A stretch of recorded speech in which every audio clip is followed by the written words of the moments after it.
is in extreme pain, Rampart. The patient is in V-fib.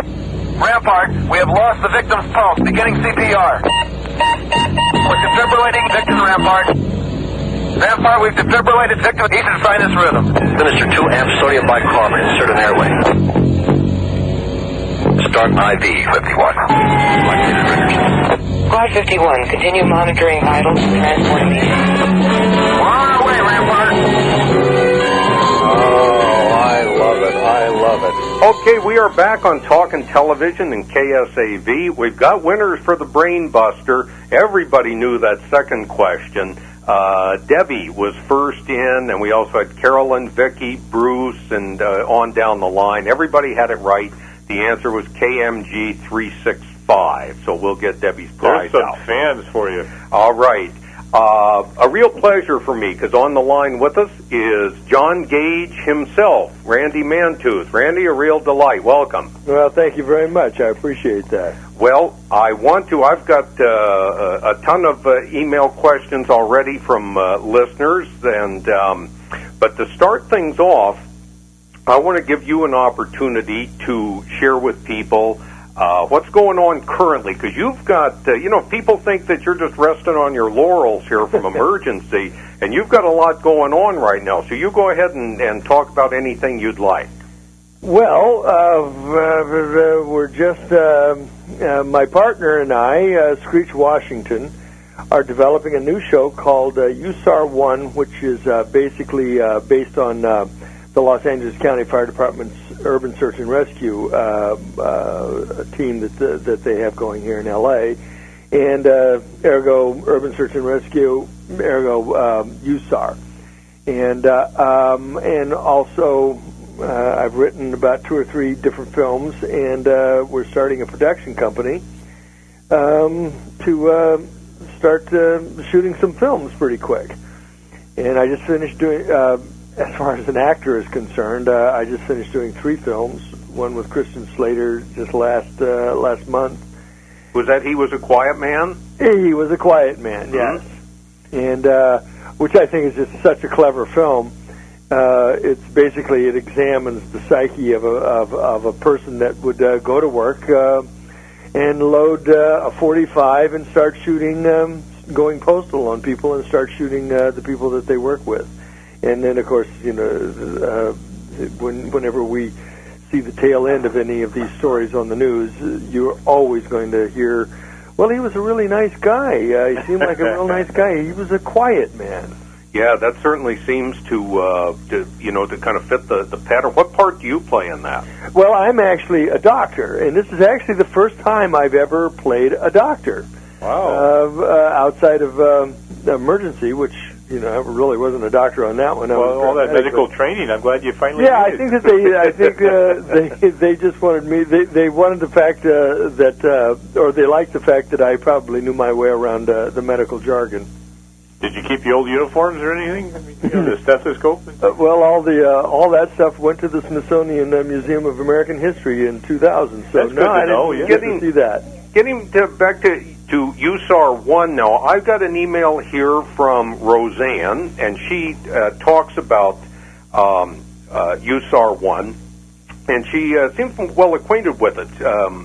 She said, we fans would like to see him, meaning you, as the rescue team's captain. Is that your part in this?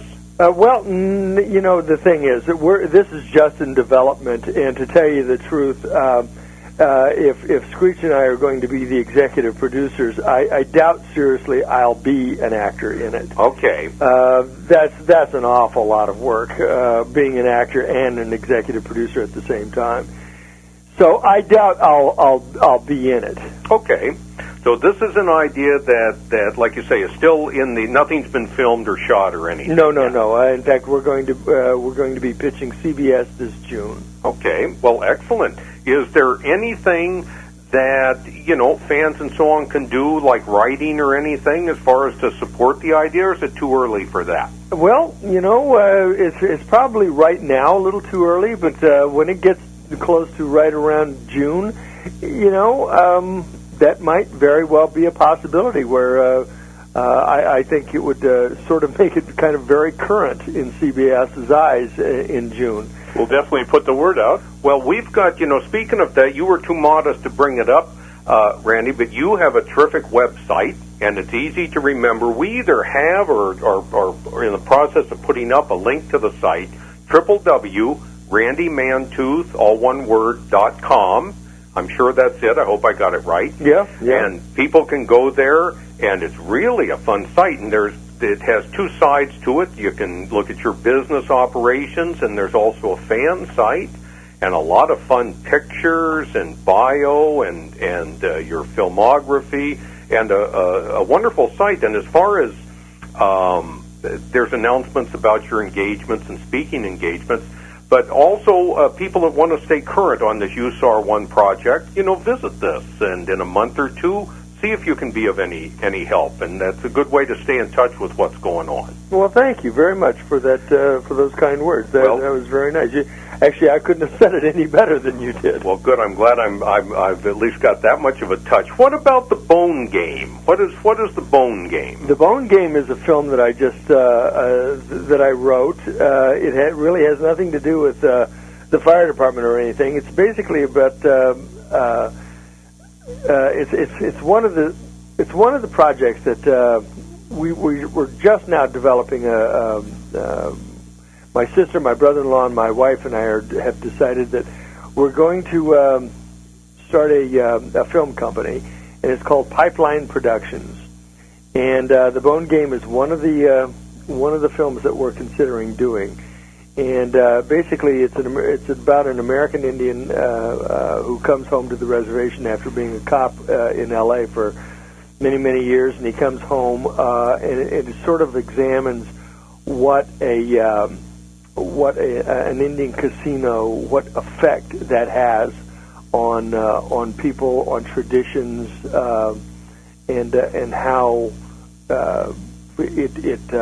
it affects people in a positive way, and how it can affect people in a very negative way. And it's a sort of an examination of a culture, an ancient culture that is being changed overnight. So that's basically what the Bone Game. Well, you certainly haven't slowed down as not at all. You've gotten older, have you? No, I really haven't. No, boy, there's a lot going on, and I know all the time it takes to do the silly little program of mine. So all of this that you've got going on, and this is in addition to your speaking engagements. And in fact, I've got an email here. This is from Gina. Gina says, hello to you, Randy. I understand you will be guest speaker at the opening session for the 5th annual Southern California EMS Conference in Palm Springs on the 10th of May. Oh, yes. You right. probably didn't know that yourself. Well, actually, I did, but I didn't know where you were going with that.